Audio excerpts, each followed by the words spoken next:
John Mateer has an incredible opportunity this season.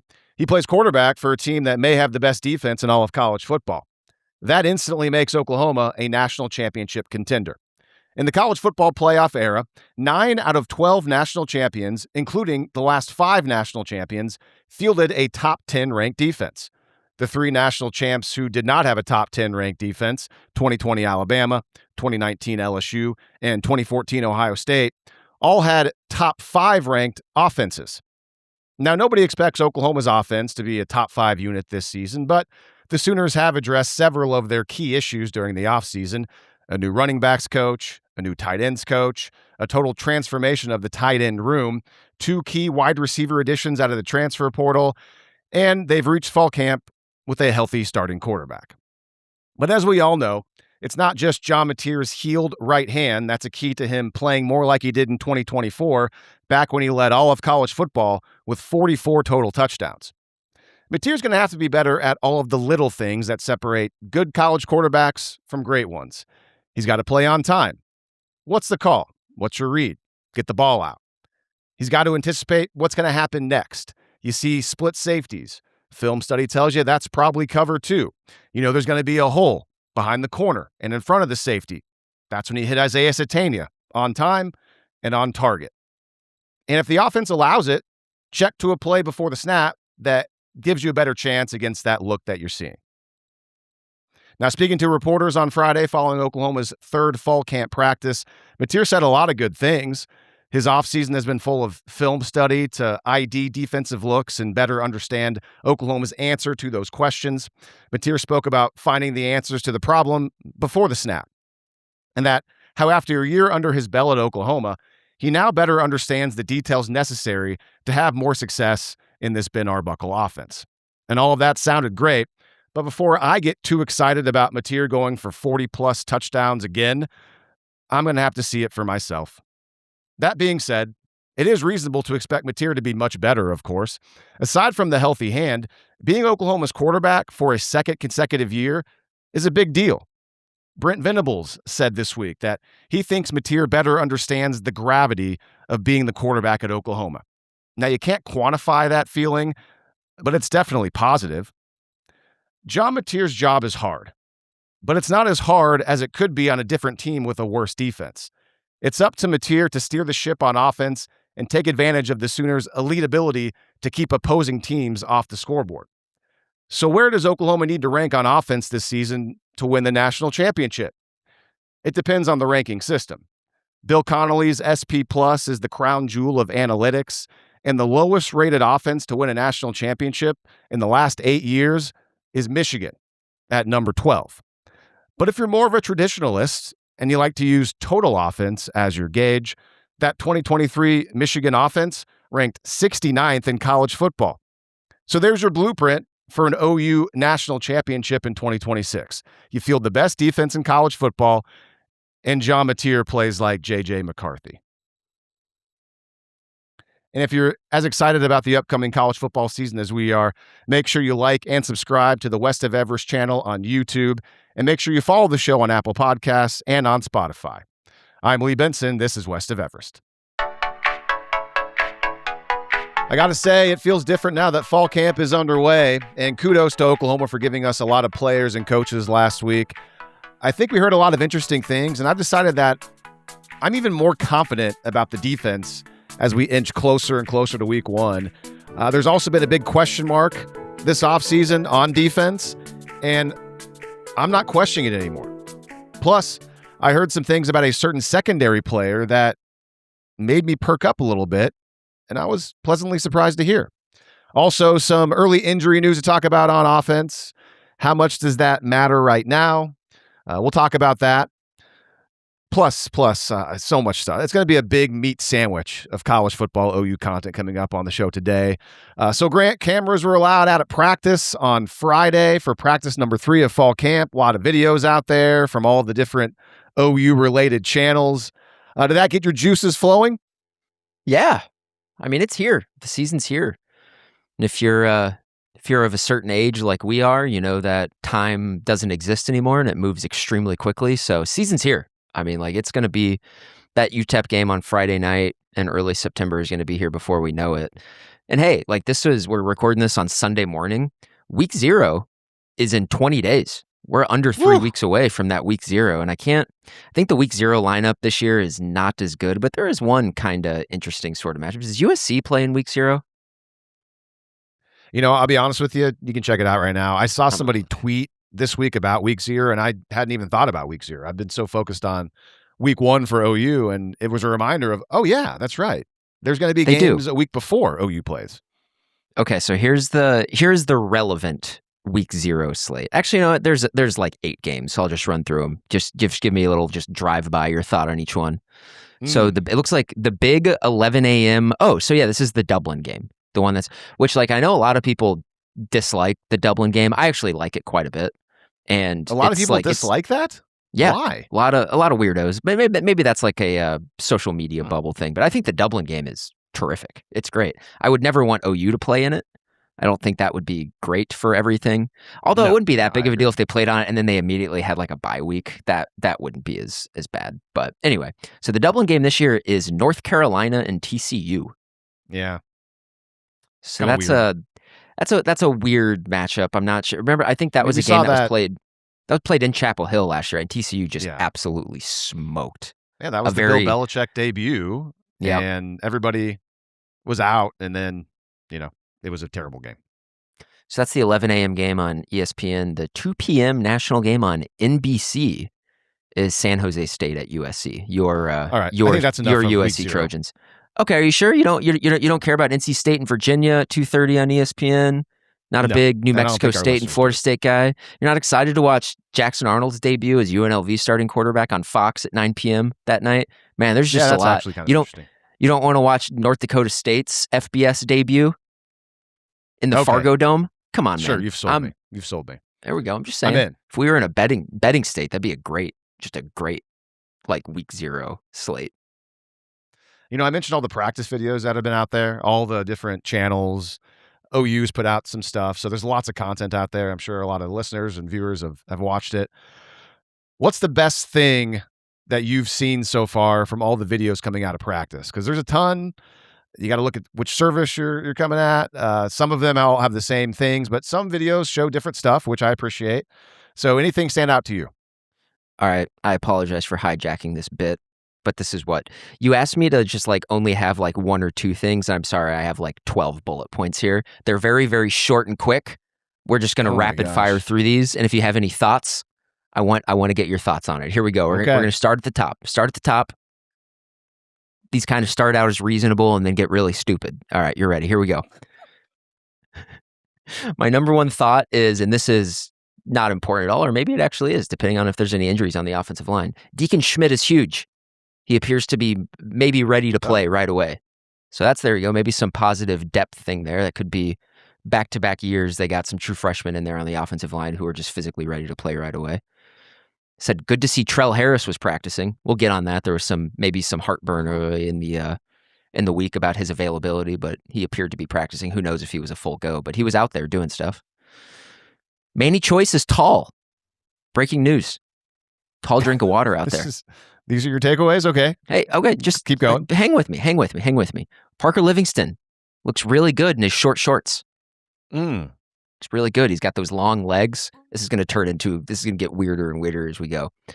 Xavier Robinson's visor, really cool. Looks cool in it.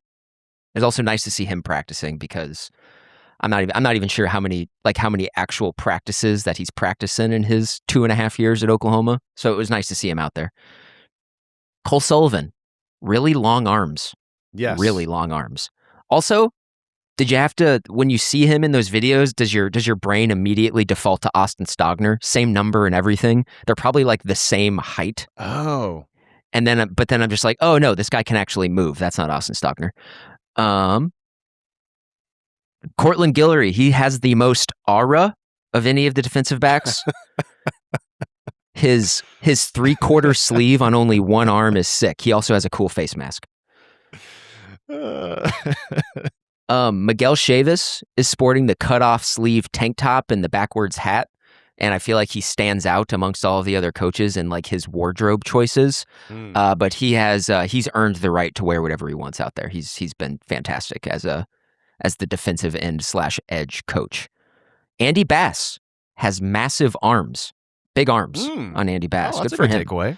I mean, I've been in the gym lately. It's like I want to get arms like that, but I probably need to start eating like 250 grams of protein a day. Jonathan Hatton. There's been a lot of talk about Jonathan Hatton, about how just like physically great he looks. In my mind, I'm just like, yeah, he's wearing a size too small, like on all of his gear. And you know what? It's a good choice. Looks good. His shorts, his shoulder pads, all one size too small. But I think that's the new style. And actually, I think that style works, especially at, the previously mentioned short shorts on Parker Livingston. Kind of the same idea. They're big fan of it. This one's kind of back to more your traditional thing. Hayden Hansen. For all the talk about him, man, he looks really unnatural catching passes, like extremely unnatural catching passes, which sort of matches up with what Florida fans had to say about him. Hey, Florida, when Billy Napier was there, could run the ball. And this is this whole bit. They bring in Hayden Hansen to improve the running game. But my guess is that Florida fans probably didn't like Hayden Hansen, probably because he's not much of a pass catcher. And he doesn't look like much of a pass catcher going out there. So maybe more to come on that. And then this one actually is football related. And this one, I'm ending on this one. This is the last one. I think it's very interesting. This is that running back drill, where they have to like run through the trash or whatever. It's like it's a little setup that they have, and they run through like all of these little rubber things. I don't know what it's called. But then once they get out of that, they have a giant trash can there, and Deland McCullough is tilting the trash can one way or the other, and it's the running back's job to like spin out of it or cut in the direction that's like. So he's actually, it appears that drill is all about teaching wiggle. How about that? I was going to talk about that later in the show, but yeah, you brought it up. That I believe and it may have been multiple videos posted about that, but the one that I saw was put out there by Colton Soley of the Oklahoman. And yeah, they're going through the gauntlet, and Deland McCullough is there waiting at the end to simulate a tackler. And the goal is for the backs to react instantaneously and make a move to space. And so that goes along with a quote and something that was talked about by Deland McCullough and some of his running backs, and also Ben Arbuckle, because he talked about how, let's see, I have it in the rundown. He has a quote.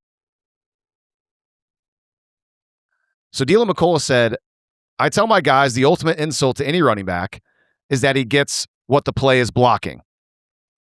A play blocked for 5 yards, need to get 8 to 10 yards. That's the mentality that you got to put in."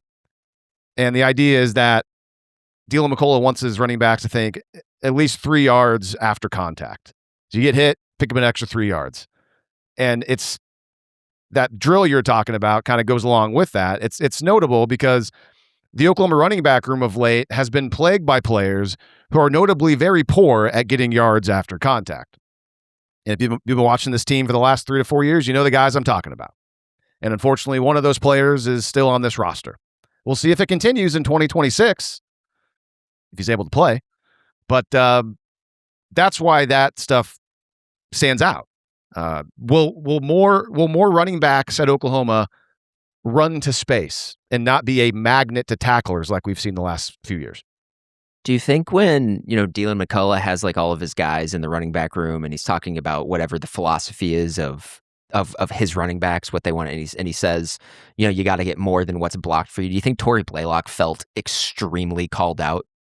Like, oh no. Oh gosh. I was trying to avoid saying his name.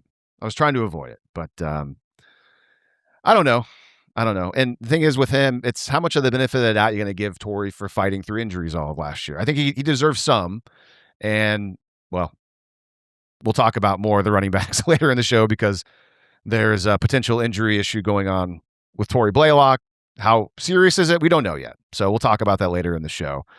So that was a good list, though. I enjoyed that. That was actually a lot better than I thought it would be. As when you started that, I didn't know where it was going, and I thought you stuck the landing there. Well, I did not take the same route with my. Well, it's hard. Like I feel like I've said on this podcast numerous times that when I see the actual practice videos, what I'm looking at most is bodies. Like, what do guys look like? bunch of young. That's only good when you watch athletes practice out there. videos? Yeah, usually. Is that just Like, your what am I gonna normal day-to-day look? What am I going to take from a practice video? It's like, I want to see do you look like an NFL guy in your pads? That's really all that matters when you're looking at practice videos. I don't know what they're doing. Well, I mean, for example, you brought up Hayden Hansen. How does he look catching the football? I agree. I mean, at least he caught the ball. And honestly, it doesn't matter the way he looks catching it. As long as he catches it and holds on to it, that's all that matters. I look for players that look natural out there and look to know what they're doing, especially if they're younger players and you haven't seen much of them and you see something that stands out like, oh, okay, that guy looks like he's a pretty good football player. And I know it's just shells at practice yet. They're not putting pads on. I think they will, and maybe they already have this weekend, but definitely this week they'll put the pads on. So for me, though, the best video that I saw, it was from OU's social media team, and they posted a quick little video from Friday's practice, and I thought it was a cool shot of Courtland Guillory breaking up a pass that was intended for Manny Choice, and I thought Courtland Guillory had textbook technique, and we didn't see much of the play there. We just saw kind of the end of it, but from what I saw, the main thing, Guillory reaches across his body to bat the ball away, and that's something that becomes more and more natural for a DB just with more and more practice. And you'll see some young defensive backs, because I remember back when I was real young, learning how to play DB. And naturally, sometimes you'll use the arm that's just closer to the ball to try to make a play, and that just doesn't work. And so it takes time to learn how to best do it. And Courtland Guillory is only going into his second year, and he's looking more and more like a seasoned corner out there. So I like to see that. My honorable mention, best thing I saw, something that you hit on briefly during your countdown list, just seeing Xavier Robinson looking normal during drills. He appears to be healthy. I know there was a bit of a scare in the spring, but he's out there. He looked totally normal. Remember, after 1 week of fall camp last year, Xavier Robinson was out and not practicing. So just seeing him out there, I thought was good to see. It's also nice to see him without, because if you remember in the last quarter of the season last year, when it was just the corpse of Xavier Robinson playing out there, and he had just like those massive knee braces on. It was nice to see that he didn't have he didn't look like Robo Xavier Robinson, which is nice. So that's the one thing I get back. Like, X is a good player. I think he is. I think all things being equal, everyone being healthy, I think Xavier Robinson is almost certainly their best back. But that problem is he hasn't, like, what is it? He's been healthy maybe for 4 games in his entire career. The Alabama game and the Missouri game in 2024, and then last year, I don't know, South Carolina and Ole Miss. That's it. Tennessee maybe, but that's the game he got hurt in. Because, if you look back at last season, he has a lot of nothing for the first half of the year. And I kind of forgot that he's hurt. He didn't play much.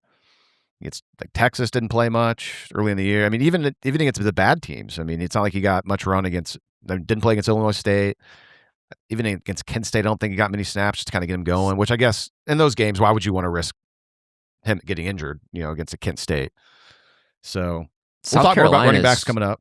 South Carolina is when he first sort of emerged, but it would have been nice. Tory Blaylock's best game. Yeah. Well, I mean, that was their best game running the ball just in general last year. All in the first half, mind you. Sure. All right. I want to talk about all the great stuff that I heard from players and coaches this past week, and I want to start with the defensive line. Now, depth has been a question mark. Dominic Williams, Grayson Halton, Marcus Strong, all those guys are gone. So, and that's just on the interior. Obviously, R. Mason Thomas also gone. So, who's going to step up on the inside behind David Stone and Jayden Jackson? And then on the outside, Taylor Wine, we know he's entrenched, but can PJ Adebawore make a leap? What about Danny Okoye? Is he ready for primetime? And after hearing Todd Bates, Miguel Chavis, and some of the players this past week, and after seeing some of the practice videos that have come out over the last couple of days, Grant, I am declaring that I am not concerned about the defensive line, inside or outside. I'm going to be I'm right there with you. I think they're like, listen, I mean, I've been very vocal about this. I think the defense should have the goal of being the best in college football. And Absolutely. Especially they bring back like a mixture of experience and a little like unexperienced blue chip talent. Like, they bring back as much of that stuff as you can kind of like hope to get in this era of college football from a defense that was already excellent a season ago. This is where a lot of people are sleeping on OU just a little bit too much. And like I've noticed, like as media days have come and gone, like I've noticed a lot of national people have like a lot of people are picking OU to go back to the playoffs. So I think people are finally starting to look at rosters and being like, oh, like OU brings back like everyone of consequence on defense for the most part, except for R. Mason Thomas and Grayson Halton, which I'm not going to say that those aren't losses, but it's not lost on me that the defense played its best games a season ago when R. Mason Thomas was hurt, wasn't even available. And then they realized like, oh God, they got a lot of experience back in the trenches, and including maybe some like genuine like elite talent on the defensive line. And I think people are starting to kind of talk themselves into, yeah, this team has the makeup of one that takes a jump. But I think the defensive line is going to be outstanding this year. I think it's going to be better than it was a season ago. One of my things is, and hey, it's year 4 in the program, and you would think maybe if he was going to be just like a big time stud, maybe we would have already have seen it. But this guy was really raw coming in. I'm fully on the PJ Adebawore train. I think he's going to have an excellent season. He was, and he played a lot last year. And when he played, he was very good. And I think it's not unreasonable to expect him to take some sort of jump. I think he's going to, like, that's not to say that he's going to have like 10 sacks or anything, but if he's out there and he's just like nobody can block him and he's an elite run defender, like I think that's valuable, and I think that's what he's going to be this year. So they got a lot of bodies there and a lot of guys that can help out. And if there's one sort of position group that I think has earned the benefit of the doubt completely, it's Todd Bates and Miguel Chavis's defensive line. Even when their defense was bad earlier in the Venables era, the defensive line was the best part of the defense. They've been good the entire time they've been here. And so, yeah, it's not like I expect those guys who don't have a lot of experience, Trent Wilson, Nigel Smith, I expect those guys to emerge and be quality players for them because that is the track record of those position coaches there. I got something on PJ here in a moment. I want to talk about the edge guys here separately, but I want to start just with some evidence on the inside from what I heard this week that leads to the reason why I don't find it to be, I'm not concerned at all about these two position groups, inside and outside. And, David Stone and Jayden Jackson, they're good. It's going to be fun to kind of watch them play side by side together, more. Didn't really see that much last year.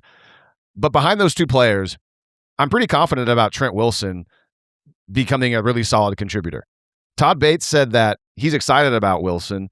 And Wilson, this is his second year. He's a sophomore. He's 6'3", 310. And Bates said that when Trent Wilson got to Oklahoma, he weighed 277 pounds.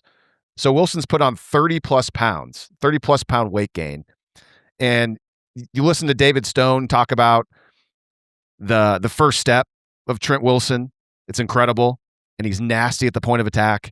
And so I'm confident that Trent Wilson is going to slide in and perhaps be that Dominic Williams type player and probably provide more upside than Dominic Williams at this stage in his career. So that's, I like there behind him. Then you got Nigel Smith, and you mentioned Nigel Smith a moment ago, and I'll bring it up. I mean, you brought up a few shows ago how hey, this is a big year for him, right? Like, hey, what if he's a bust? We haven't heard much from Nigel Smith. This is year 3. He's in a position group where there has been the assistant coaches, Miguel Chavis and Todd Bates, have elevated guys and produced guys and developed people. And so you just said that, hey, you think Nigel Smith can make a jump. So it sounds like maybe you've come around a little bit more on him than you were a few weeks ago.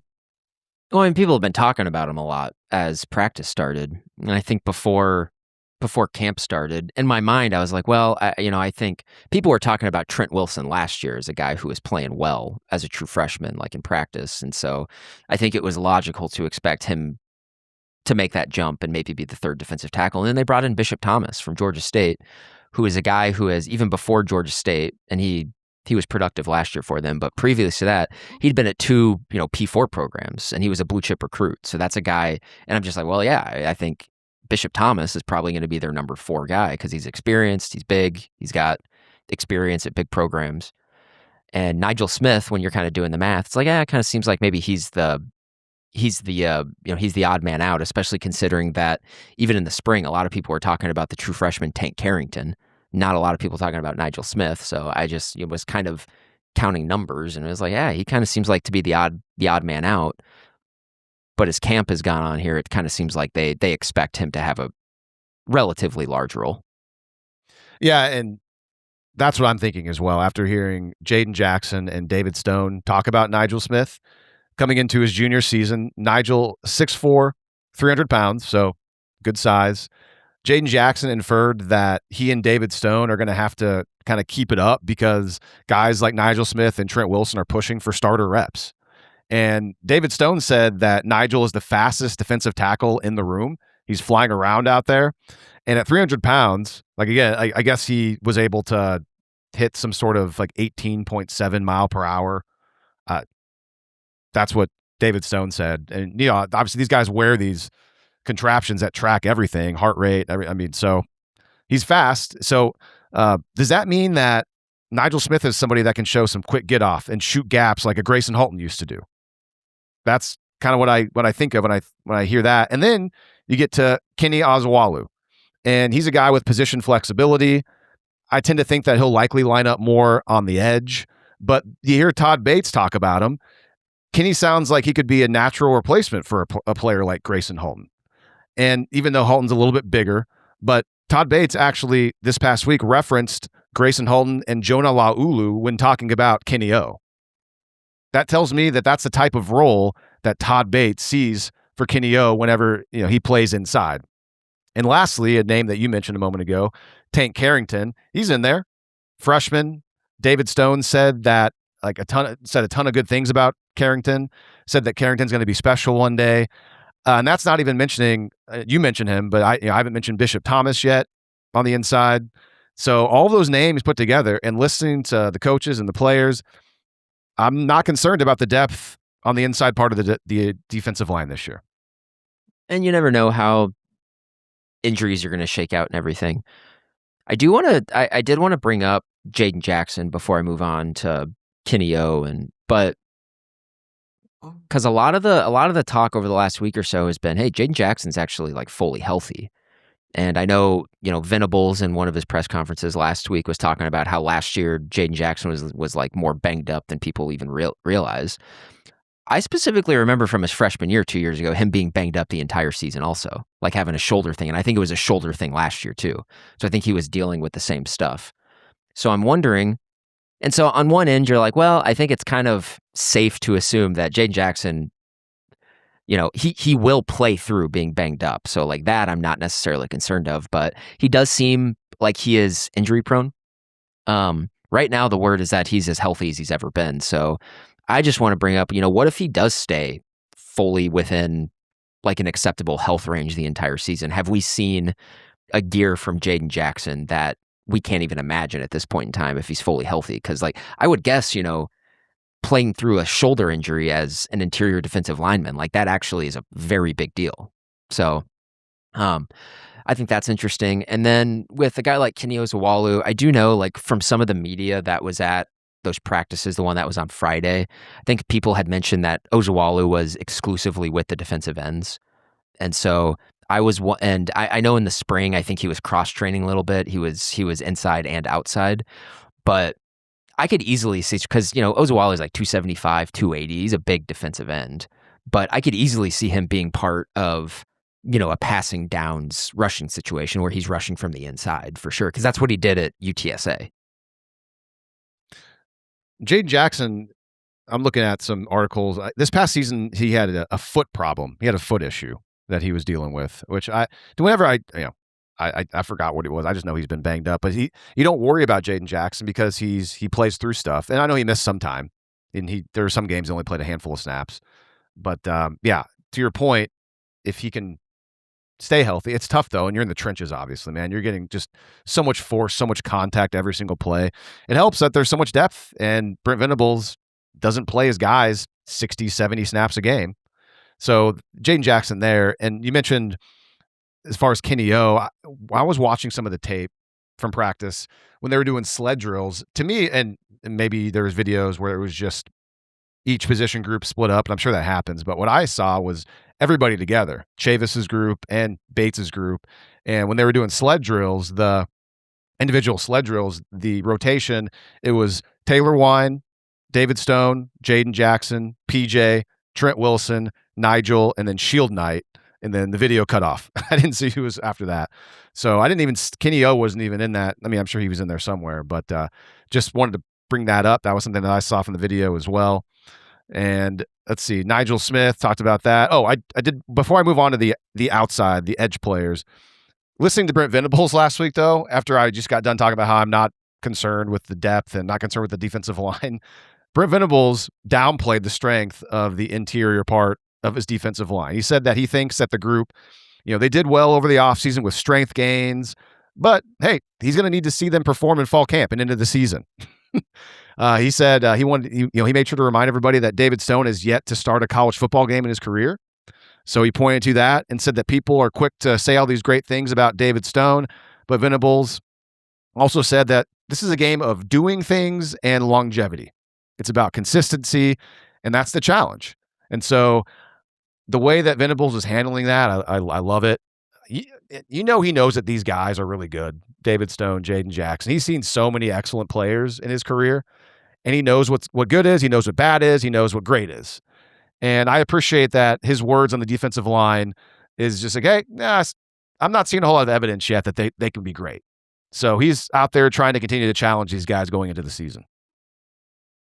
Yeah, I mean, that is kind of a different, correct me if I'm wrong, but Venables downplaying expectations has never really been like a part of his bit, So that kind of seems intentional. I've also have you heard this thing? I mean, maybe he's just totally changed. Maybe he's just not as long-winded anymore. Maybe he's completely changing up like his media strategy, or he's being more thoughtful about it. Because I've heard, especially on that media days where, like in the middle of last week, I think people said that he didn't even have an opening statement. He just came in and just took questions, which is like, wow, Yeah. he's much more intentional with his time. Maybe and maybe there is more of like a messaging thing that's going on there. And so like what he's talking about, the defensive linemen, maybe that's his message for them, like internally.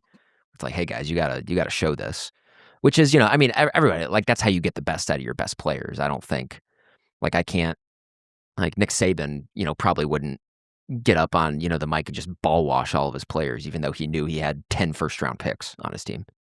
All right, let's move outside to the edge. And we know about Taylor Wine, not worried about him. And you mentioned PJ Adebawore. Miguel Chavis gave an interesting example from his time at Clemson that I think can get you excited about PJ going into year 4. Chavis talked about Vic Beasley. And Vic Beasley ended up being a top 10 pick in the NFL draft. Chavis said that Beasley was recruited as a running back to Clemson out of high school. And then over time, at one point, Clemson decided to put his hand in the ground and move him to edge. And Beasley led Clemson in sacks during his 5th year in the program. And Beasley wasn't even a starter on that team. And so you got PJ entering year 4. He's a good player. Can he become the explosive edge rusher who can disrupt quarterbacks? We don't know that. That's the next step. And you hit on this earlier in the show, even if he doesn't get there, we know he's just a darn good player. He's just a really good player. I don't know if he can become that disruptive edge, just lots of chaos and blowing up plays, but he's got the size for it. And maybe he can be. And even if he's not, I think that's okay because he's still a good player. Now, behind PJ and behind Taylor Wine, Danny Okoye is the first name that comes to mind, right? Amarian Harris, the transfer tackle from Arkansas, the new guy. He talked this past week about Okoye's first step explosiveness and his speed. Okoye, we saw him play a lot of games last year, played 11 games a season ago. A limited role, but he played a lot of games. He's obviously going to have a bigger role this season. And he looks the part. You watch him out there at practice. He looks big. He looks explosive. We'll see. After Okoye, now this is where I think if OU is thin, and this is kind of why I think Kenny O is going to likely be more off the edge because maybe they're a little bit more thin on the edge. But this is kind of where you turn to Kenny Ozawalu. Great size for an edge player. Apparently his nickname is Big Juicy. So that's from Miguel Chavis. So there's 4 names right there on the edge that I think we can feel like pretty solid about to even great about. And then after that, what do you get out of year 3 from Wyatt Gilmore? Can a guy from Minnesota high school football come in and make a name for himself on Oklahoma's defense? Then you get to 5-star true freshman Jake Krell. CJ Nixon is interesting going into year 2. Big time blue chip recruit out of Weatherford here in Oklahoma. Redshirted last year. He's big, man. He's huge, 6'4", 275.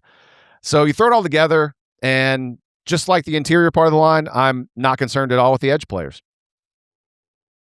Yeah, I mean, I think any other thoughts? No, I mean, the Adebawore and Vic Beasley comparison from Chavis is interesting, and I know his point was more of as like a developmental piece thing where it's like, yeah, he said everybody develops differently, different timelines. But like, that's so weird because those two, in terms of like the type of player, could not be further apart. Like Vic Beasley is R. Mason Thomas and Danny Okoye. Like that's who he is. Like whereas Adebawore is more of like a thing. I don't see Adebawore. He's just too big to be that explosive off the edge. But his arms are so long and he's just so big that he can be really valuable in a lot of other ways.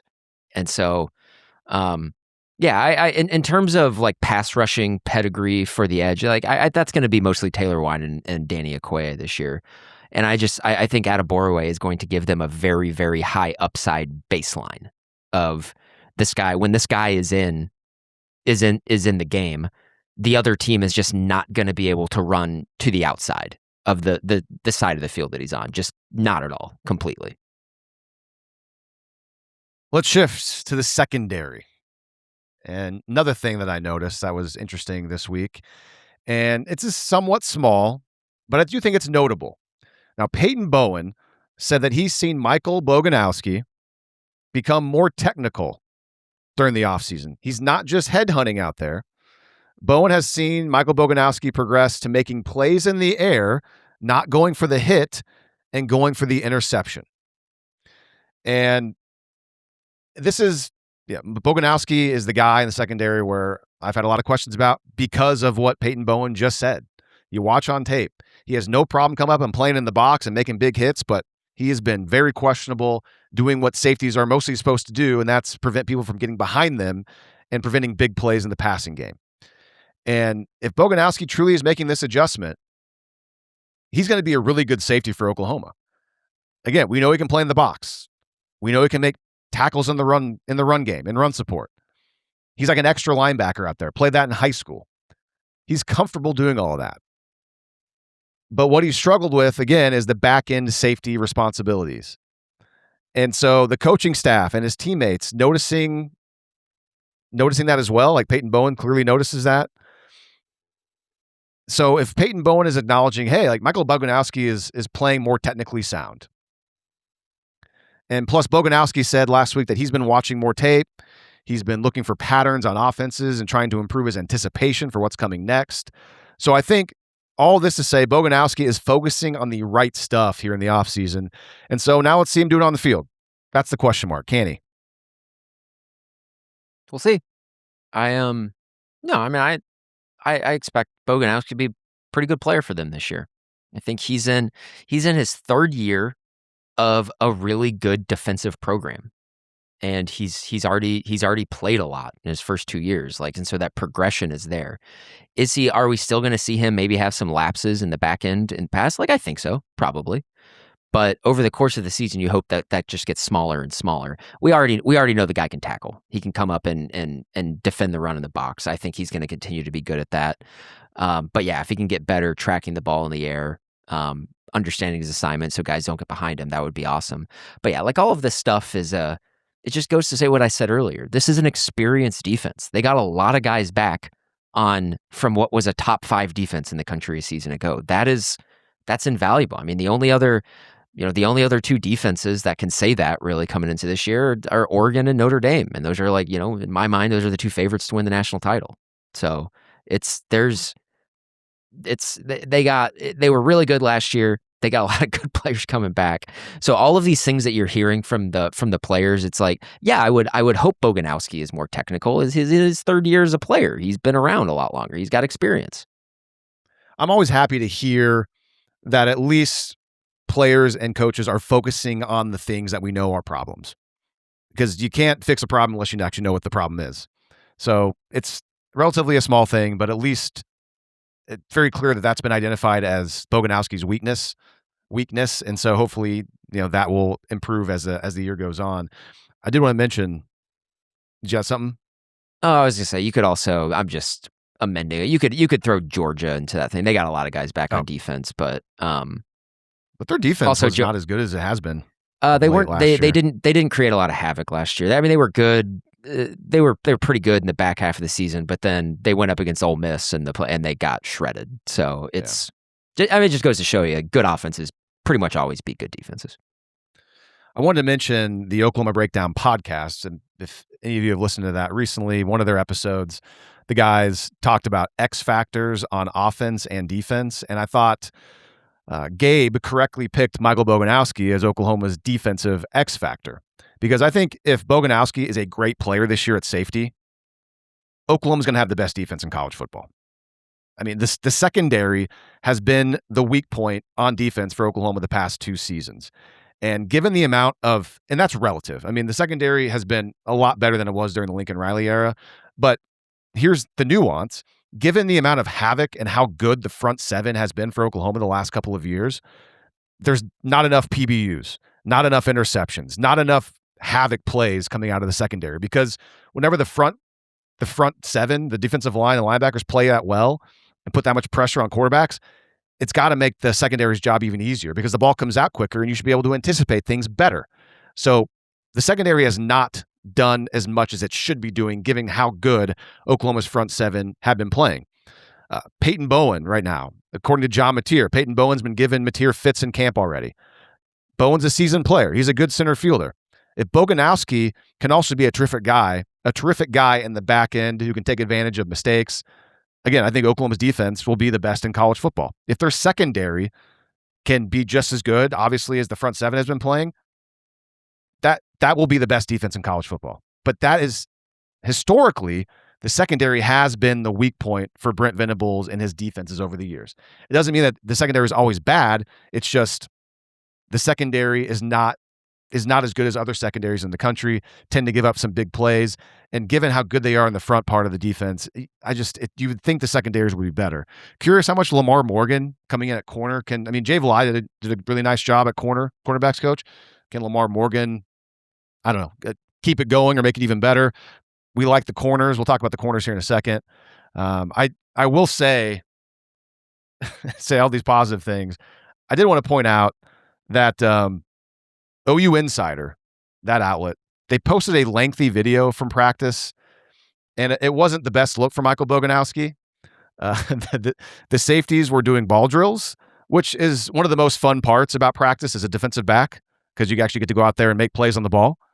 And the drill was working on a safety's ability to play over the top in a split safety cover 2. And that's where you're responsible for half of the field.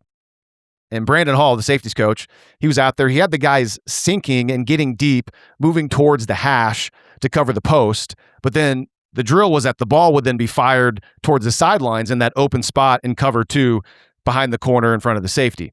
And so this forced the safety to change directions and make a beeline to try to make a play on the ball. And if you watch the video, Boganowski has some issues with his footing in the drill. And it wasn't just once, but it was twice where he slipped and he lost his footing on the break for the sidelines. And it happens. It's practice. You're supposed to make mistakes in practice. Probably a little slick out there. They're practicing in the morning time when it's not as hot. So maybe a little dew on the ground, a little slick out there. But given how his coverage skills are the hole in his game, it's an unfortunate snapshot timing that the cameras were out there for that, to see that. And the key here, so Michael Boganowski, make sure you're listening to West of Everest. Here's the key, and I'm sure Brandon Hall has definitely not told you this. Obviously, I'm sure he has. The key to preventing yourself from slipping, even in slippery conditions, it's all about keeping your upper body and your hips over your feet. You don't want to start leaning one way or the other, because when you start leaning, change directions quickly, your chances of losing your footing increases because your body is not balanced. And if you're neutral with your body over your feet, you're really intentional in your back pedal, in your brakes. When you got to stop and make a sudden direction change, that balance, your odds of keeping that balance increases, and you can go and make a play on the ball. Peyton Bowen looks like a natural out there, keeping everything in front of him, keeping everything even from the ground to his head. And another player that I noticed in this drill who looked like a natural, true freshman Markel Ford, 6'1", 204, great size, just a 3-star recruit. And he looked good out there in this ball drills. And Reggie Powers this past week mentioned that he and fellow freshman Nico Jandro will be ready when called upon. So maybe some young guys will create some depth there in the back end for Oklahoma safeties. Yeah, I didn't see that video you were referencing. So my well, we can move on then. We can. Yeah. Well, I'll listen to you, whatever. Everything nice I said about Michael Boganowski, I redact that. It's gone, or retract it. It's just nobody else had issues with footing except for him, and it happened twice. It's just like, it's just bad luck. I mean, and just given what we were talking about, it's like, it happens. It's just weird timing. Corner depth. We know OU's good with Eli Bowen and Courtland Guillory. We're happy with Jacoby Johnson. I'm starting to feel better about Dakota Fields and also sophomore Tristan Haynes. I love Haynes' length, 6'2", 188. And I mentioned Lamar Morgan a moment ago. He said that he thinks Haynes is a player who's a candidate for a second-year jump. So is Haynes the guy that fills that Davon Jordan role, or will it be Dakota Fields? Morgan said that Fields had a good summer. Kind of sounds like had a good spring as well. And you're talking about with Haynes, you got a guy. He was top 100 national recruit. I mean, he's a blue chip guy. Good size. It sounds like from what, and a lot could change in fall camp, but kind of sounds like from people who have been out there, it's like Haynes is the fourth guy right now. Could be Dakota Fields. I tend to think with Dakota Fields, he could never get on the field at Oregon. I think that's probably for a reason. Yeah, Fields is going into his third year of college football, and he was also a blue chip recruit. But yeah, his time at Oregon was a bit weird. And Haynes obviously is going into year 2 in this system, so he's familiar with it. So that probably helps him a lot. Not to mention he's talented. So it's another example, though. I know Lamar Morgan's new, but the defense, any position group, they just get the benefit of the doubt of development and bringing these guys along. So that's my takeaways from the cornerback room. And finally on defense, of course, the linebackers. Not as much thoughts on the linebacker room. Things just here we go. I don't know if this. I went over like what I saw from defensive line as far as drills go and who was going first. For the linebackers, when they were doing dummy drills, it was just 2 at a time. Not surprisingly, the first team up was Kip and Owen Heinecke. The next 2 was Cole Sullivan and James Nesta. So there you go. Nesta, we imagine, is that fourth linebacker. And then the next group was sophomore Marcus James and sophomore Barrett Travis. And the fourth group was sophomore LG Webster and freshman Dane Bathurst. So not sure if that means anything. 2 of those sophomores in there, there's got to be walk-ons. I'm not familiar with any of them.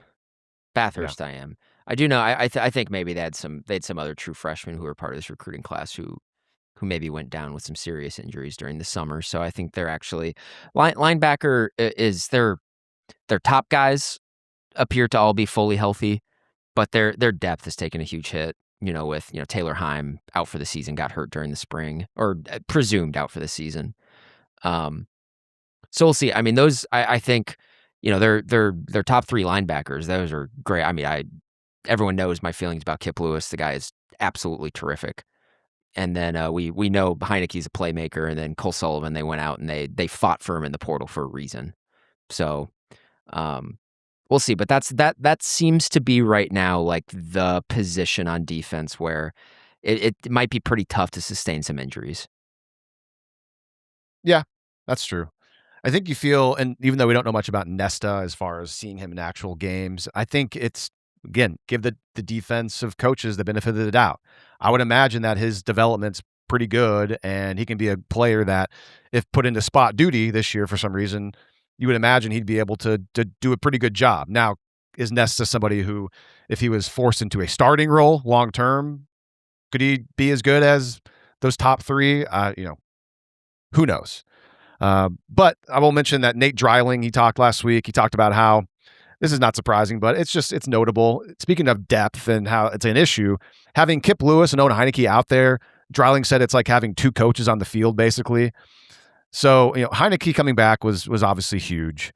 And seeing Cole Sullivan out there on the practice field at 6'4", 230, and you mentioned how long his arms are. He moves really well. He's got position flexibility. Primarily, he'll play cheetah as of now. But he said that he's been studying Kendall Daniels' tape from last year. Kendall Daniels is a big loss, but can Cole Sullivan kind of fill in that spot? He might be even more athletic than Kendall Daniels in some ways. But Sullivan can also play Mike. He can also play Will. So if you have maybe an injury to a guy like Kip Lewis or Owen Heinecke, Cole Sullivan, it sounds like can slide in and fill those spots as well. I know the word on Sullivan is that he is certainly more athletic than Kendall Daniels from like a testing standpoint, and so I think he, from a body type, from what they did with Kendall Daniels last year, I think he fits right in with what. So I think he's probably going to have a very similar role as Daniels did last year. Daniels was terrific for that defense a season ago. I think Sullivan maybe even brings a little bit more of a high upside. It looks like he's got. I think in terms of athletic ability, he probably has more of an ability to turn and run with guys. And he's huge. His arms are so long, which has got to help with. I'm kind of wondering too. I wonder if they would have some defensive packages with him as a stand-up guy on the edge with just his length. And I'm talking about more like in obvious pass, or maybe even early on in downs where I think his arms are so long. Think about him in like Adebawore, maybe even lined up on the same side. Like you can't even, it'd be hard to throw like those little bubble screens with their arms being so long. Like I was watching, and this is like, there's the Vikings have an edge guy named Andrew Van Ginkel. And he's not a huge guy, but he is long. I mean, his arms are so long. And his bit, since he's been with the Vikings, is he is very adept at being on the edge and then picking off passes at the line of scrimmage and returning them for touchdowns. That's just like what he does. That's like his bit. And I was going back, I was watching random college football games. I was watching a game from the early 2020s, or I'm sorry, like in 2018, 2019, when Minnesota went on the road to Van Ginkel played at Wisconsin. And what do you know? I was watching, and Van Ginkel was doing that at Wisconsin, picking balls off at the line of scrimmage and returning them for touchdowns. So like it was, and then like when I see Cole Sullivan, I'm like, I kind of think like he may be able to have he's so big that I wonder what it's like to just have arms for days. And then that's got to be kind of awkward, right? That's like when you watch him just like walking in those practice videos, it's like, geez, man, I don't even know, like how are you even balanced? Those things are just like, I think I saw one of the videos that OU social team posted had a clip of Sullivan picking off a pass. It was in coverage. It wasn't like the same scenario that you're describing. So I'm excited to see what he looks like, because I haven't watched much Michigan film of him. And in this defense, it'll be super interesting to see what he looks like. But what was always kind of the thing with, even when Venables was at his first tenure at OU as the defensive coordinator, I think there was always kind of this thing where, linebackers sometimes struggle to cover space, like especially over the middle of the field. And what if a guy like Sullivan he's just got the athletic pedigree to just be a lot better at that? And I already know, like we saw last year, I think Heinecke's pretty darn good in coverage, like in terms of playing zones and everything. It's welcome. That's very welcome to see linebackers good in coverage for OU. Anything else on defense that you noticed that you wanted to get off your chest? I think they're going to be really good on defense. Like I think it's, and best defense in college football is relative because you don't, but I think this is going to be OU's best defense since, 2003. I think it'll be really, really good. In a moment, we'll talk about some interesting things we learned from Deland McCullough and the running backs this past week. Plus, We'll hit on a couple of hopefully minor injury concerns, but you know what I'm not concerned about? The West of Everest community. It continues to grow as we make our way towards the start of the college football season. This is year 10 of West of Everest, but only year 2 on YouTube. And a quick update on our first big goal of reaching 500 subscribers. As of today, we are at 315 on YouTube. If you subscribe to the YouTube channel, you can vote in our community polls that we post on the YouTube channel from time to time. And a recent poll we posted asked, which part of Oklahoma's offense are you most worried about making it through fall camp healthy? And the responses were very diverse, I got to say. Offensive line led the way with 47%. Running backs were second at 26%. No major concern was third at 16%. And wide receivers, fourth at 11%. So a mixed bag there from the West of Everest community there on fall camp health. Thank you to all of you who have subscribed to the West of Everest YouTube channel. It really does help grow the show on YouTube when you like and you subscribe, like that video, subscribe to the channel. So if you have not liked this video yet and you're watching, please like it. And if you have not yet subscribed to the channel, please subscribe to the YouTube channel. All right, over to the offense. And we start with the running backs. Tory Blaylock was not available at practice on Friday. That was Oklahoma's third practice of the fall. We've talked about already. Blaylock, he was available at Media Day this past Tuesday. So it would reason to, that's between Tuesday and Friday. Maybe we'd venture a guess that something happened that forced him to miss the open viewing portion of practice on Friday. But again, on the bright side, we brought it up earlier. Xavier Robinson was out there at practice. And from what I could tell, he looked completely normal and healthy. And as for Blaylock, as for this situation, I'm not going to read too much into it right now, him missing practice.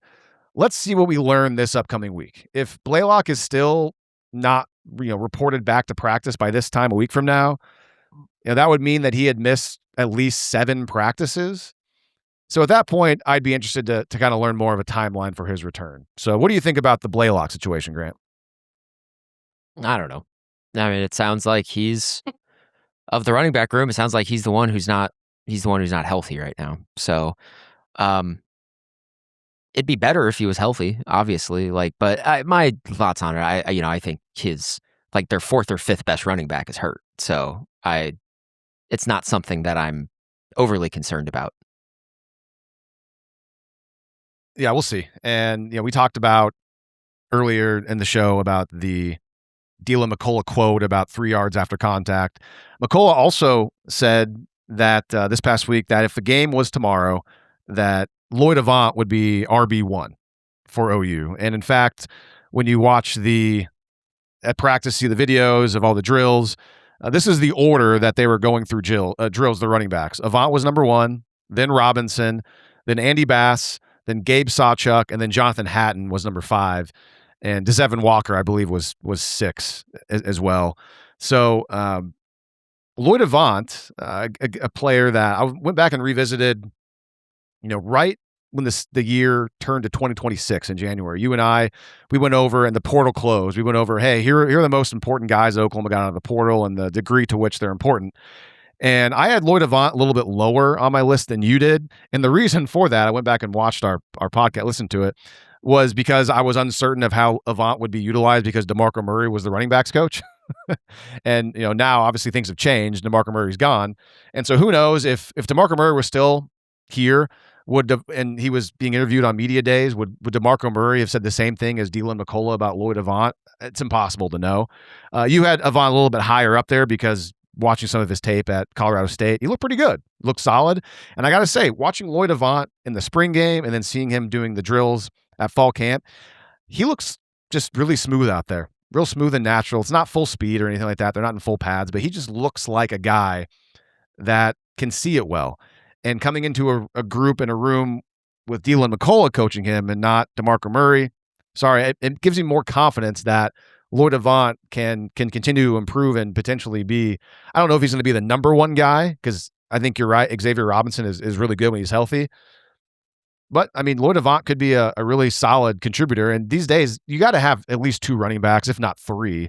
And so Lloyd Avant's at third. And then it would make sense that the third guy is Jonathan Hatton at some point because he looks the part. He looks big. I watched some of his high school tape for the first time recently. This is not a recruiting podcast, so we don't dive into high school tape much. And I could see it in his high school tape, that big body, and he's got some good breakaway speed. And there were some plays where his vision really showed up and he would get to the edge and it looked like, okay, this is probably always going to get. And then he would be able to tiptoe the sideline and then have that extra burst of speed and score. And I thought, okay, well, I can see it with Jonathan Hatton. That looks good. To be fair, though, I went back and watched some Tory Blaylock high school tape as well. And Tory Blaylock looked to have some of that too. And they both played very high level Texas high school football. So, how much is that going to translate to the next level? We'll see with Hatton. And when Blaylock gets healthy, hopefully he gets healthy, we'll see if maybe he can take a jump in year 2 without the shoulder injury and maybe within a new system being coached by Deland McCullough. Lloyd Avant also played high-level Texas high school football. I think you look at Avant and his production at Tulsa and Colorado State don't really. You just look at the raw numbers; they don't really jump out at you. He does got a lot of experience. This is a guy who's gotten a carry in every single game that he's been in college. I mean, at least one carry in every single game. So he's never been a guy who just like rides the bench his first 2 years. He's a true junior. This is his 3rd year in college. So he's never been a guy who just like rides the bench. He's been a guy who gets run in the 2 places that he's been. And when I watched his little highlight cut up from Colorado State, what I just saw wiggle and burst. And he's pretty tiny actually. That doesn't mean he's not like muscular and but I don't think you would want him to be like a bell cow sort of back. I think if all things be equal and everyone is healthy in the running back room, which would be, that hasn't happened in a real long time at Oklahoma. But yeah, I mean, you can talk yourself into a Xavier Robinson, Lloyd Avant, and then Jonathan Hatton threesome is you can talk yourself into that being effective. I don't know if it's like salty, but it could be effective. I think in terms of, Hatton is the big wild card. Does he come on and is he ready to be like a guy who can run through the trash, can be explosive? Then I think you could see the running back room take another step. But at this point in time, I think we know what we have. Like if Xavier Robinson is healthy, he's a good back. He's a good player. I don't know if I would expect him to be the type of guy who is, going off for 60 a ton like he did against Ole Miss in that one game. But then I think he's a nice little contrast with Lloyd Avant, who is a little bit more of like a kind of like a scat back, a guy who is pretty shifty, can catch the ball out of the backfield. And then maybe you have Hatton, who is like, okay, this is our young true freshman who is like kind of next up. And we've talked about it, but like, I truly believe if Hatton is a guy who is good enough to take over the job permanently at this point, at any point in time in this season, we're going to see it within his first 15 or 20 carries of the season. We're going to see if he's got that juice. We really will. Yeah, you see it with running backs. You could see it right away, man. You can either see if they don't have it or they do. And then every once in a while, maybe they'll flash something. They're like, oh, that'll make you feel good. Like, for example, when Marcus Major had that touchdown run against, was it Kent State? And it was like, oh, wow, that was actually a really nice play. And then he also had not much. Oddly, I saw he also had a nice touchdown run against SMU in 2023. And he had a touchdown against Texas one of those years, too. I think that was 2020 or 2021. 2020 on GT Counter. I remember that play. But it wasn't consistent. And yeah, I agree. I think he's a guy. Xavier Robinson was a guy who, as soon as he was healthy, we saw it very first time he got run, which was in that Missouri game. We saw it immediately. Whereas like he gets the ball and it's like, oh, this guy's the best running back on the team. Why have we not just seen him until now? By the way, Deland McCullough, when talking about Lloyd Avant last week, he said that Avant reminds McCullough of Damien Williams when McCullough coached running backs for the Chiefs from 2018 to 2020. And I'm sure you all remember, but Damien Williams led the Chiefs in rushing back in 2019 when they won the Super Bowl. And that was back when he was splitting carries with LaShawn McCoy that season. So interesting comp. Mentioned Damien Williams. So I was like, that's good. Damien Williams is a good back. Yeah, you and You're aware that Damien Williams played for the University of Oklahoma, right? Yes. Okay, cool. Just making sure we were on the same page. Yes, I'm aware. I don't think him and Bob Stoops got along very well. Don't think they got along. But also your talent has got to overshadow your problems a lot. Maybe when he was at OU, his problems were just a little bit too big for his talent. Who knows? He had a nice NFL career though. Good for him. More on the offense, over to the wide receiver, and that's where we get to the Trell Harris update. And we learned this past week, Brady Trantham, our friend, OU Sooners on SI, asked some good questions to Emmett Jones. And we found out that Trell Harris had a minor setback during the summer. But we did see Trell at practice on Friday, and he did do individual drills, at least when the cameras were there. So that's a good sign. Emmett Jones said on Media Day that if this is obviously before the practice, he said that if Trell was not with the wide receiver group, that he'd be with the trainers during fall camp. But ultimately, Emmett Jones said he had no concern and no worry about Trell Harris. Grant, we talked about Trell, I think it was our last show. I think talking, hey, are we going to see this guy? And so I will say this. I'm not concerned at this time about Trell Harris in this situation. At least he was out there moving around. Didn't seem like he was being held back by anything. So I'm going to treat this like the Tory Blaylock situation right now. Let's reevaluate this in a week. I get the injury history of Trell Harris. He had that knee issue in 2024 that required surgery. I'm not sure if the current injury is any different, but I'll give it some more time. I'll give him some credit for at least being out there and doing some things when the cameras were rolling. Where do you stand on Trell Harris right now? Well, when it was, because I had heard that, and I think it was Brady Trantham who asked Emmett Jones that question about Trell, that got the clip that was going around on social media. I'll be honest with you, the early part of the season, I was pretty irritated hearing that. And I've been a guy who has been pretty critical of the Trell Harris acquisition. And it's more in the sense because whoever they were going to go and get to be opposite of Isaiah Satania this year, that person had an insanely large amount of importance to the success of this team this upcoming year.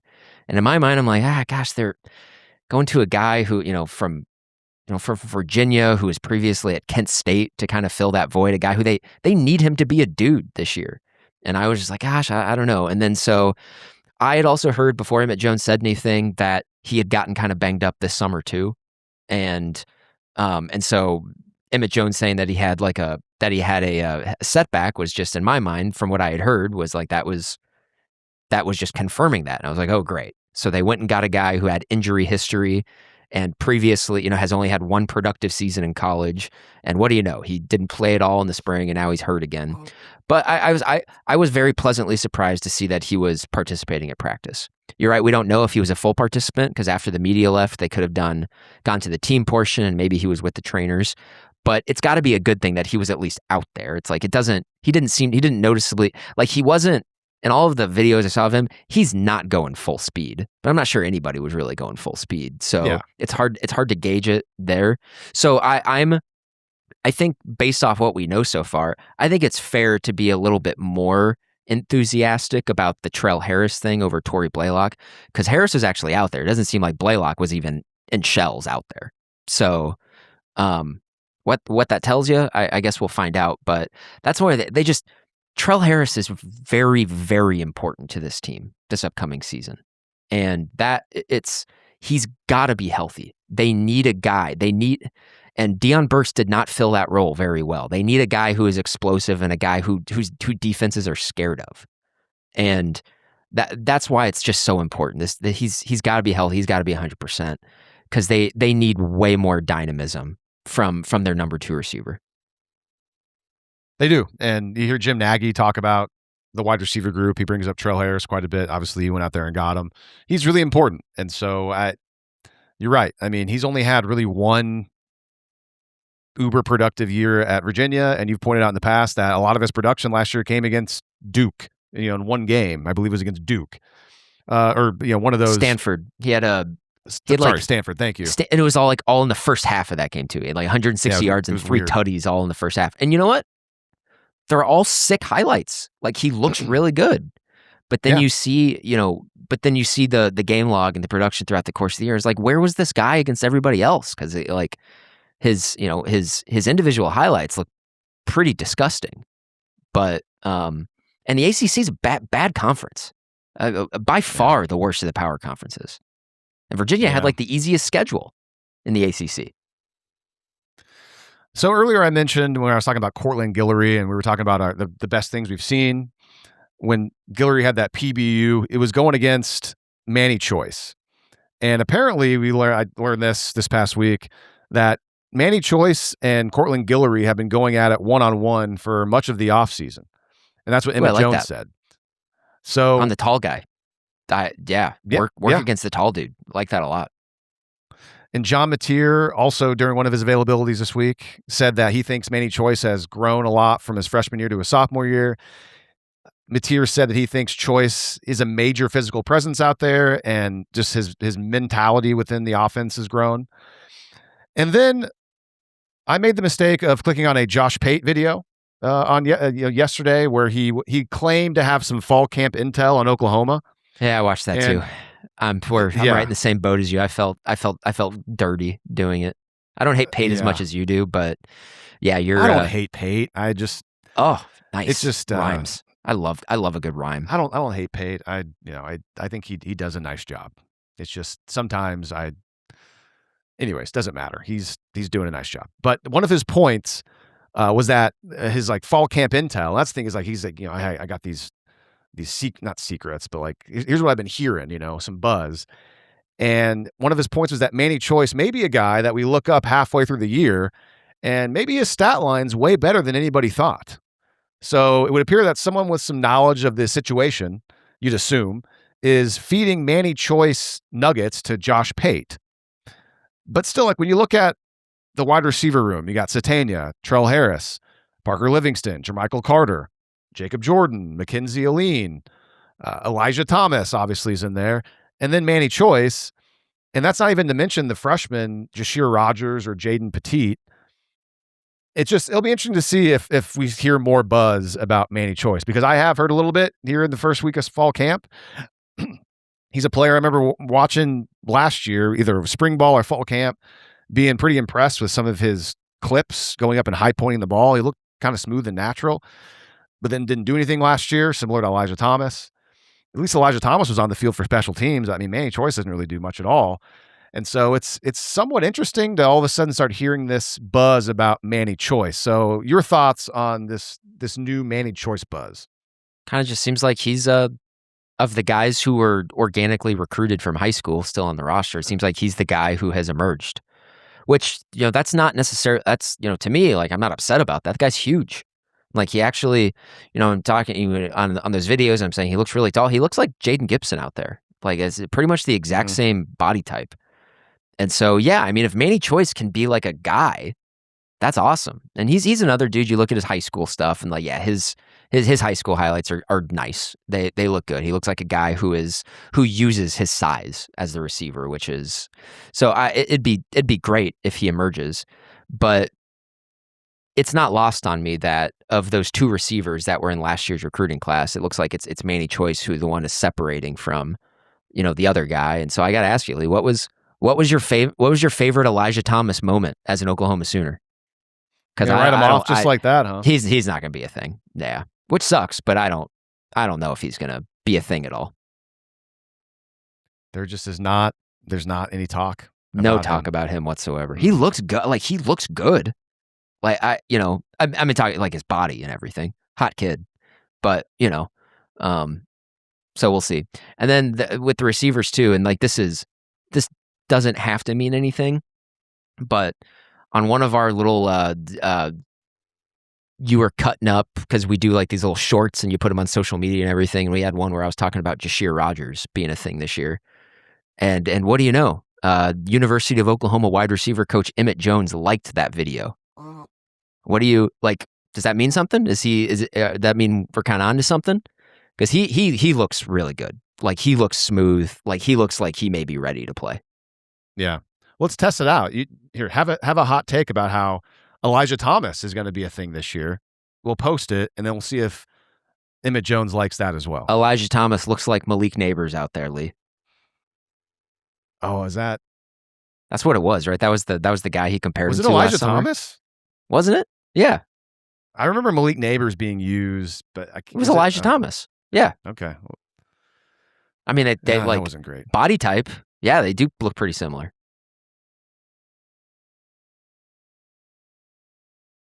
Yeah. Okay. I just had to look I'm it just up saying. real quick. Yeah. That's like All right, that's the thing too. Like Jashir Rogers he passes the name test too. It's like when you look at like, oh, this guy is like a star in college or the NFL. It's like Jashir Rogers is just like, yeah, that's just a name. That's like something that you would think of. Yeah, that's one of my tests. It's foolproof. It always works. It always there's no Always. downside to it. Yeah. It's over to the tight end room, and I think aside from the running backs, this is probably the most intriguing situation, I think, heading into the season. We know the three main dudes that they have in there are perhaps better than the players they had last year. And I say perhaps, I mean, they are, I guess. But here's the thing, like at the very least, Hayden Hansen, he's a giant human being, and you'd think he'd be able to block a lot better than the previous tight ends just because he's like an extra offensive lineman out there on the field at times. So when you listen to the Oklahoma Breakdown podcast, second time I mentioned them on this show, one of the most recent episodes I heard, Gabe Ikard was really, really wanting Oklahoma to be able to run out of 12 personnel, which means one running back and two tight ends on the field. And Gabe seems to really like the idea of 12 personnel in the running game and then as an extension of the passing game, because then you're making defenses make decisions with personnel. Hey, do I add in an extra linebacker and take a defensive back off the field because the personnel is bigger? There's an extra tight end in there. What kind of matchup problems can this present? And all of that reasoning makes sense. But here's my question. How realistic is it to expect Oklahoma to utilize 12 personnel any more than they did, let's say, last season, which this was a talking point. I know George Stoya wrote a story this week about 12 personnel. And although it's paywalled, I will say there was a number that I think George tweeted out the amount, and OU ran 12 personnel a little more than 9% of snaps last season. So all of a sudden now, I guess, is it realistic to expect Oklahoma to increase 12 personnel that much now that the tight end room is different and Jason Witten is here? And that's the question I have. Only for you, nobody else, just for you, Grant. If they're good at it, yeah, run what you're good at. That's my big thing. I that was one of the things that was frustrating about last year, where it's just like, it kind of seems like they're just kind of running into a brick wall a lot of the time. And why are you doing that? It's like, if you're only good running 6 plays, run those 6 plays. It's football is, for as complicated as football is, and it is, not gonna, but like, don't force yourself to do stuff that you're not good at. And, it was like they were in 12 personnel for only like 75 plays last year. So like, it's, that's not a lot, but yeah, man, if they're really good in 12 personnel, then yeah, that should be one of their most common personnel groupings. But that's gonna, and listen, like I've criticized the whole tight end thing, and that's only in the context of that. I think that the offense had a lot of holes anyway. That's like where I'm going. Like, I think the tight ends are going to be good. Hayden Hansen is a blocker. It sounds like he was good at that at Florida. Logic dictates he'll probably be good at it here at Oklahoma too. Rocky Beers is a guy who I think is interesting. He hasn't played it like in a high level thing, but he's another guy when you look at his like offensive cut ups, like he looks smooth. Like that guy looks natural catching the ball. So I think we're going to see a lot of him. And then Van Dorselaer kind of looks like maybe just a mixture between the two guys, and he's got the SEC experience already. So like I think the tight ends are going to be good. And I've always said, yeah, if you got good tight ends, use them. And we'll see. So I go for it. I was gonna say, I think the thing that we just don't know yet, and I think a lot of people are just projecting and guessing, is the impact that Jason Witten has on this whole situation. And again, Georgia's story is paywall, that you got to sign up for Sooner Scoop and all that stuff. But I'll just say that it sounds like Jason Witten's presence may lead to more 12 personnel used by OU. And so when I I take that information in and I think, okay, that means that Jason Witten will effectively have to convince Ben Arbuckle to change up his style of offense, because Ben Arbuckle, in his history, you look at last year, they only used 12 personnel about 9% of the time.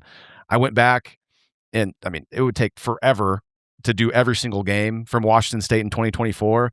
And a lot of that stuff's not even on YouTube, but I did find a couple of full games on YouTube. And we did this whole rewatch a year ago, just watching John Mateer. And so I thought, okay, let's go back to Washington State and I found 2 games when they played against San Jose State, the high-powered San Jose State Spartans, which ended up being that crazy game where they were trailing by 2 touchdowns in the fourth quarter, came back, tied it up, and won in overtime. It was a dumb game. And then I found the Apple Cup against Washington. It's like, okay, they played Washington. And I went and tracked. I was like, okay, how often are they using 12 personnel in all their position groups? And in those 2 games combined, it's a small sample size, but I would bet a good amount of money that this 2-game sample size probably is pretty similar to the rest of the season as far as their personnel packages. Combined, 11 personnel. I mean, Ben Arbuckle's 11 personnel guy. That's 1 running back, 1 tight end. They used 11 personnel 54% of the time. They used 10 personnel, no tight ends on the field, 35% of the time. And they used 12 personnel just short of 10% of the time. So very close to last year at OU, where it was about 9.2%. So that's just 2 games. So who knows what it was over the full season. And so my thing is, I don't think Ben Arbuckle is a 12 personnel guy. And they had some tight ends at Washington State that they could utilize. But typically it was 11 personnel with Cooper Mathers. And what did Oklahoma do a lot last year? 11 personnel with Jaren Kanak. And that's who catches most of the passes in the tight end room. And so my question is one, with 11 personnel for OU, who's it going to be? Because Hayden Hansen's a way different player than Cooper Mathers and Jaren Kanak. Way different type of player. Is it going to be more Rocky Beers? I think obviously they're going to split up. That's what I'm going to be watching for,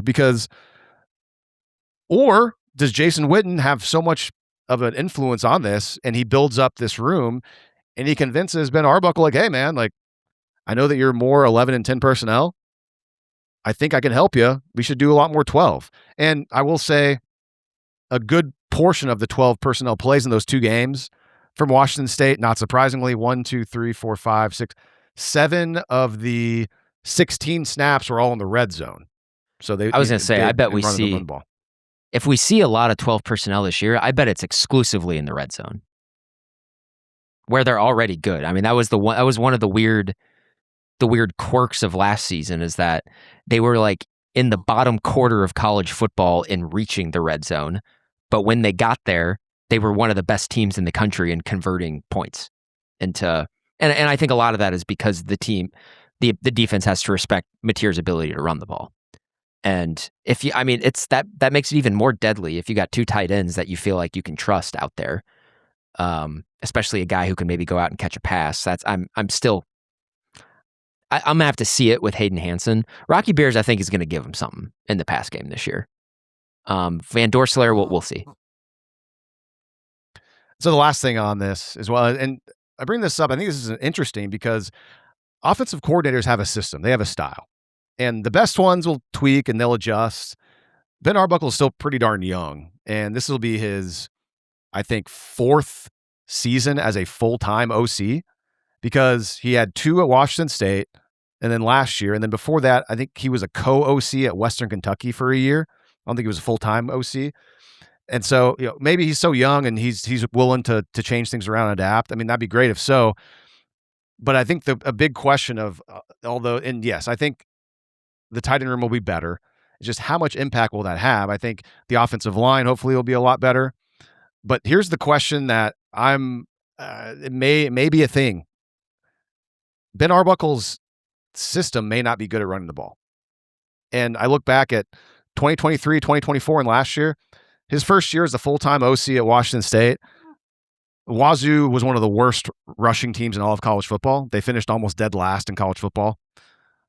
Only 84 yards per game on the ground, averaged less than 3 yards per carry as a team. That's terrible. 2024, they were middle of the pack. They were 56th, though a gigantic jump. So a huge jump. averaged 166 yards per game. A lot of that was Mateer. Mateer and Wayshawn Parker. And Wayshawn Parker averaged 5.4 yards per carry that year. And we watched every game from 2024. Wayshawn Parker, really good back. There's a lot of 11 personnel. And I'm telling you guys, it ain't the tight ends a lot of the time opening up holes for Wayshawn Parker. It's not. It's up the middle, offensive line, him having the speed to hit the edge. What I watched, it's just there's not a whole lot of tight end influence in that 2024 running game from what I saw. And then 2025 last year, again, OU was awful running the ball. We all know that. We saw it. So that's also, kind of like the sad question. Like maybe the system is not good. Mateer led that team in rushing that season. So but I think that's more to your point, that maybe the system's not very good, because in order to even get his running game to the middle of the pack in the country, he needed John Mateer to run for 826 yards and 15 touchdowns. I don't want John Mateer running for 826 yards and that's what great. If he does? If he can do what it, if he does that and he's fully healthy while doing it? Okay, you still don't want that? No, yeah, I do. Yes, that sounds great. If he can still, if his hand is not broken and he can still move, yes, that's great. I have my doubts though that he'd be able to make it through a full season unscathed with that type of usage. But we'll see. And that was one of my big issues with Arbuckle. It seems like John Mateer running the ball was a crutch for him. I'll be watching for that early on in the year. How often does he call direct runs? Because you watch back early in the year last season, a lot of direct quarterback called runs. It's Michigan, even against Temple. I shouldn't say even against Temple, but that's Auburn, where I'm like, because you would obviously prefer to not have to have your quarterback run the ball. But if that's your best bet to run the ball, I think you got to utilize it. But of course, the game situation matters and all of that, because the running back, they always talk about that's one extra hat in the in the blocking scheme if you're running if your quarterback is running it. So, and that makes it even better. I mean, if you're in 12 personnel, maybe you got more guys to block there too, and it gives you what if Jonathan Hatton's a good blocker? What if he's really good at just finding the hole and then just being like a sledgehammer? Could be something like that too. So, I'm less critical of the quarterback running the ball than you are. But we'll see. I don't think there is I think there's a non-zero chance that Mateer leads the team in rushing this year. It's which probably wouldn't be a great thing, but it depends on the situation. So I've seen this is something I've heard from multiple national guys as I've been watching or listening to podcasts, watching different videos. But I've seen multiple national guys from different outlets speculating, because it's one of the big offseason stories, God, look how jacked Mateer is. And I watch him in these practice clips, and to me he just looks like Mateer. He doesn't seem like he's put on that much. But people are speculating, it's maybe he put on a lot of weight and muscle in the offseason because they know that they're going to need him to run the ball this year. And he's got to hold up a lot better. I think there's something to that. All right. Maybe. Know. But we'll find out soon. But I still can't, because if you watch the 2024 stuff, maybe my favorite part about Mateer is that, and we didn't see it a whole lot because he got banged up in that Michigan game, and I think his knee was also bugging him the entire year too. But he's got wiggle, man. He's got way more wiggle than Tory Blaylock does. The guy can move when he's fully healthy. I still think you're overstating that.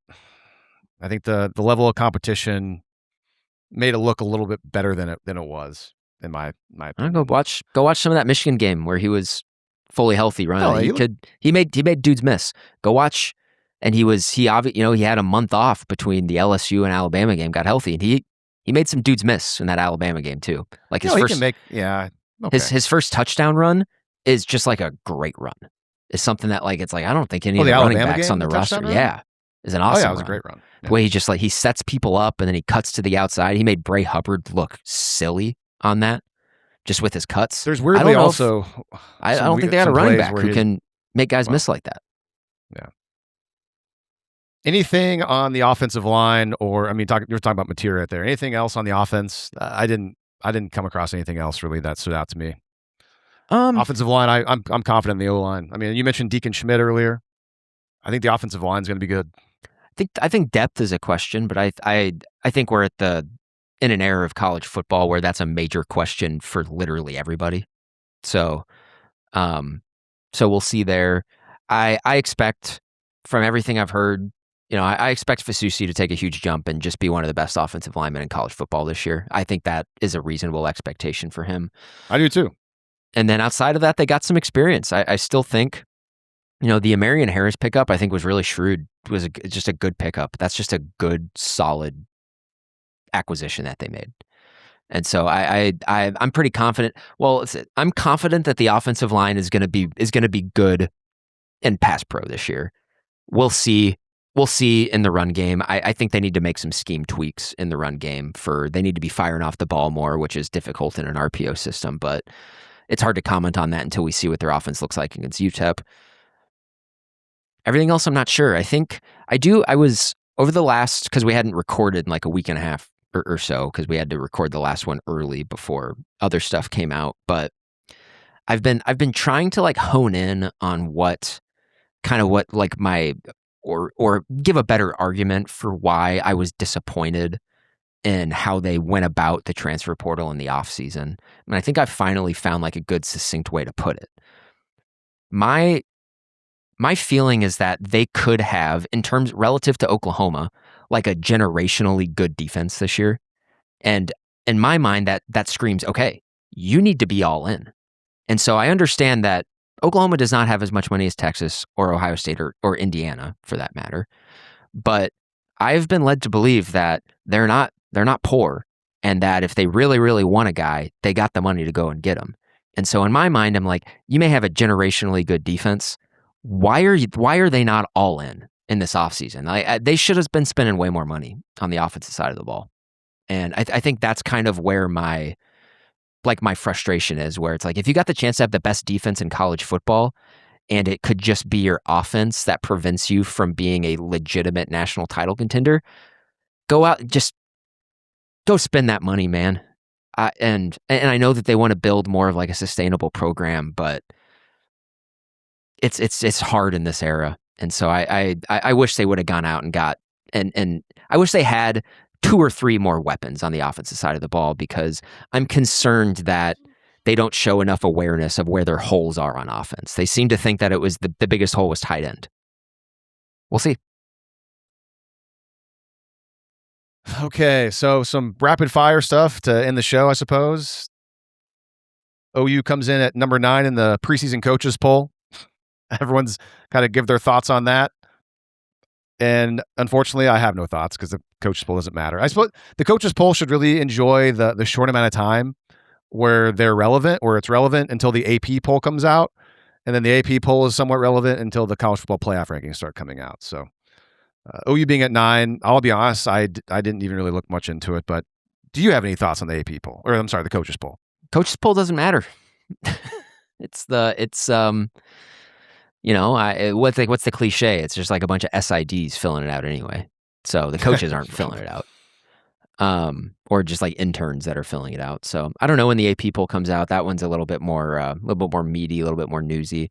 I don't expect OU to be in the top 10 of the AP poll. They'll be in the top 15, not the top 10.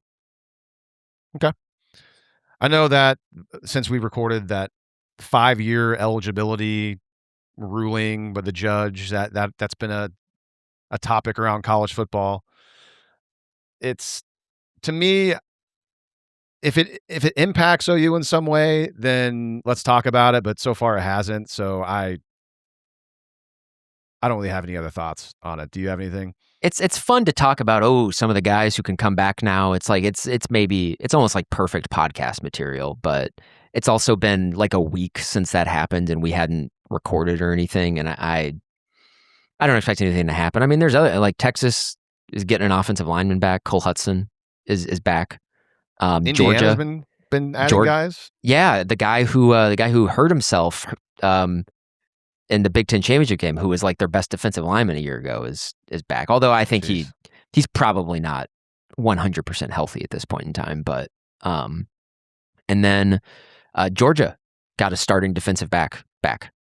who went, I mean, you got to, but a guy who's got a lot of experience, he went, through the draft process, didn't get drafted and wasn't with the team. So did you see, he was a guy who got ejected from the Sugar Bowl against Ole Miss for like a pretty soft targeting call. And it's like, that was his career. And now he's back. He's able to come back because of like that ruling. So I think there's like that's kind of a nice little story. Although I wish, because Georgia's on the schedule, I kind of wish that Georgia didn't benefit from that. But like of the guys who were the 5-year guys, the guy that I would, I think the guy who would be the most useful back is Dominic Williams, just because we're not sure about the depth there. But I think the guy who would help the team the most back would be Jaren Kanak. He would be immediately the second best pass catcher on the team. Same page. The guy got drafted because he's good at catching passes. Yeah, it'd be interesting to see a second year in the system, how they get him the ball more. It's criminal he didn't score a touchdown. That's still just crazy. And he would be like, and he's not a tight end. He's just a big slot receiver. This is where it's like, even when they were in 11 personnel a season ago with Kanak as the tight end, when they were the most effective, he was like split out in the slot anyway, and so it was like de facto 10 personnel. So, and that's how I would use him this year too. If he was on the team, which he's not going to be. Yeah, so we'll see if that impacts OU in any way coming up this fall camp. And the last bit of news that came out since our last recording that's interesting is Taylor Tatum no longer being at Michigan as far as the football team. So a very weird ending to this guy's football career, it would appear. So, What was your favorite Taylor Tatum moment at Oklahoma? Oh, I'm sure it was his debut. What is it? It was the game against Temple. Temple, yeah. Where it's like, that was the only guy that looked like he could actually get yards. Nobody else could get positive yards in that game on the ground except for him. He always had because he always he's one of those guys where it's like when he moved and everything, it's like, yeah, this guy's got he's got really quick feet and but he always had a really weird body type. It's like he didn't ever look like and like I know he was only a 5-star in like one service or whatever, but he never had the body of a guy like, oh God, look at this dude. Been talking a lot about bodies on this podcast. Yeah, you are. I thought he looked a lot bigger than he actually was. I thought he looked like a big, tall, lanky running back, but he wasn't. So he played, but he averaged almost 14 yards a carry against Temple in that game, and then didn't really see much of him after that. And he couldn't hold on to the football. He kept fumbling. A couple touchdowns against Tulane that year. Other than that, our friend Brady Trantham on his Patreon podcast, his individual show, had a rebuttal to our Brent Venables, Lincoln Riley discussion from the last episode. I just wanted to bring it up to acknowledge that I listened to it, but I don't really have the time to really mention it anymore. We have a difference of opinion on the whole situation, and it's I'll address one thing and why it matters. And I think that's an important question I think Brady asked. Here is why I think it matters. Because right now, going into year 5 of Brent Venables, in my estimation, I'm looking at essentially as how well has he done season to season. And in my mind, Brent Venables has had one excellent season, one season where it was good, but slightly underperformed expectations, and 2 bad seasons. Whereas one of those bad seasons was season number 1. Whereas taking that away, to me, that means that he's only had one bad season, one season where it was good and just underperformed expectations, and one excellent season. And so I think that's why it matters, is it makes his resume look a little bit better because you're giving him benefit of the doubt, whereas I don't think the benefit of the doubt for 2022 is necessary given the way it went. So I do think going 8-4 and essentially losing games you shouldn't lose is a problem. And that happened too much in 2022, given the situation. So I think that's why it matters to me. If Oklahoma's excellent again this year, then who cares? It doesn't. I mean, that's back-to-back great seasons. It doesn't matter anymore. I mean, you moved on past it.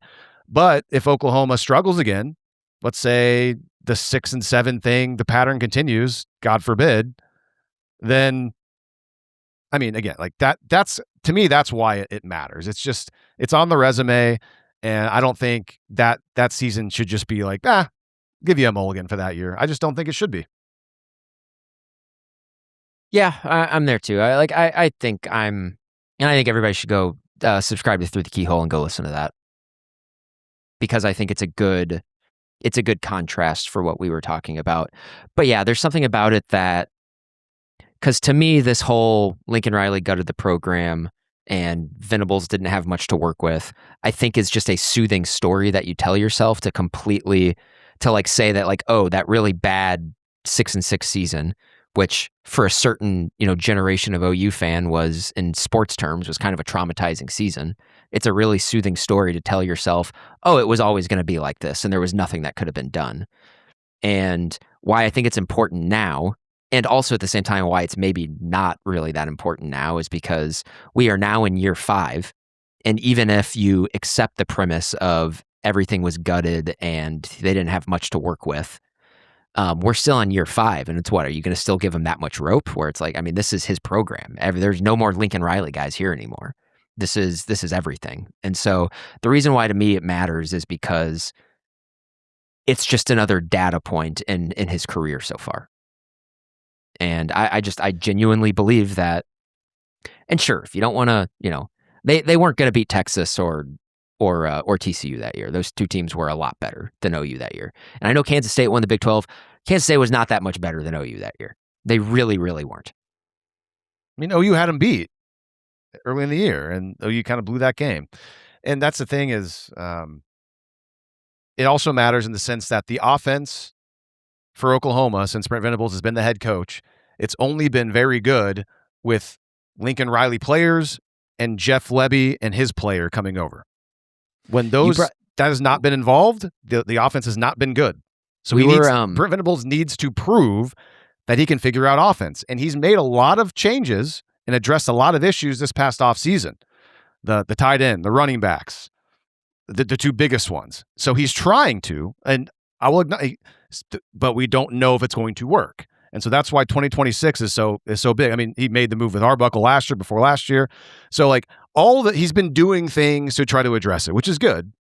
And sometimes things take time. But if the offense again struggles, that's going to be a bad look. It's going to be a problem. You brought up an interesting hypothetical that I've honestly never even thought about. But what happens if because it seems like Lebby was always going to be part. It didn't matter who it didn't matter who they hired at head coach. Like Lebby was probably going to be the OC. And that's not what I heard. So that was bad. I mean, I was working at News 9. And so basically what I had learned is that, Venables was the target. And part of that was kind of the understanding that, back channel people talk that they can get Lebby.